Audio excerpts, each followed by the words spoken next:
ఒక గొడ్రాలుగా ఉన్న నువ్వు బిడ్డ కోసం ప్రార్థన చేసావనుకో, నిజస్వరూపంగా బిడ్డ నీ ముందుకు ప్రత్యక్షం కాలా, ఖాళీ చేతులే.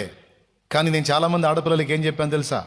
నేను చేతులు ఉంచేటప్పుడు, నువ్వు మోకాళ్ళని ప్రార్థన చేసేటప్పుడు నీ వట్టి చేతులలో ఒక సజీవుడైన బిడ్డని నువ్వు విశ్వసించమ్మా, ఆ విశ్వాసం చొప్పున జరిగిద్ది. లేకుండా ఎలా చూడగలను అంది. చేతులలో లేకుండా ఆ బిడ్డను విశ్వాస నేత్రాలతో చూచుట ఏ విశ్వాసం? అసలు విశ్వాసం అంటేనే నిర్వచనం అది, లేని దాన్ని ఉన్నదని నమ్ముట. కంటికి కనబడంది ఉన్నదని నమ్ముట విశ్వాసం. అదృశ్యమైనవి ఉన్నవి. నేను చెప్పిన మాట మీద నీకు విశ్వాసం ఉంటే నువ్వు మోకరించి ప్రార్థన చేసేటప్పుడు నాకు పిల్లల్ని ఇయ్యయ్యా అని కాదు, నీ చేతుల్లో బిడ్డని విశ్వసించు.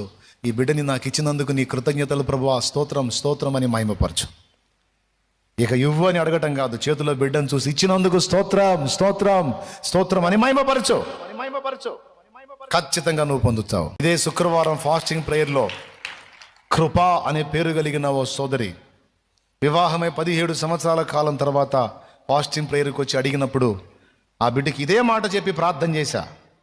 17 ఏళ్ళు పెళ్ళాయి, నేను చేతులుంచుతున్నా, నీ గురించి నేనేం అడగను, ఈమె నమ్మిక చొప్పున, ఈమె విశ్వాసము చొప్పున చెయ్యి ప్రభువా అనే మాట మాత్రమే అంట. ఇక నువ్వేది విశ్వసిస్తావో విశ్వసించు సోదరి. నీ ఖాళీ చేతులుగా చూస్తావా? ఆ చేతులలో నువ్వు నమ్ముతున్న బిడ్డని స్వతంత్రించుకున్నట్టు విశ్వసిస్తావా?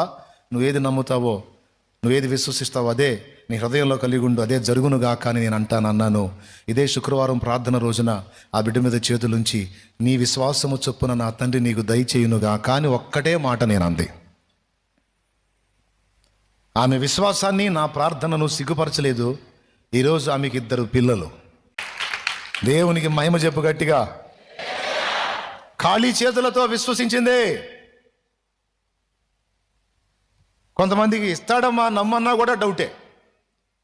డాక్టర్లు పుట్టరన్నారయ్యా, ఏం చేసినా లాభం లేదన్నారయ్యా. అది తీసేయమ్మా. ఒక వ్యాధినైనా సరే స్వస్థపరుస్తాడు, స్వస్థపరచయ్యా అంటాం కాదు. నా దేహమందలి రోగమును నీవు ఎరిగి ఉన్నావు, దీన్ని నీవు స్వస్థపరచగలవు, స్వస్థపరచమని నేను అర్థించాను, నువ్వు విన్నావు, నన్ను స్వస్థపరిచినందుకు నీకు స్తోత్రం. పుట్టెడు రోగంలో ఉండి స్వస్థపరిచినందుకు స్తోత్రం ఎవరైనా చెబుతారా?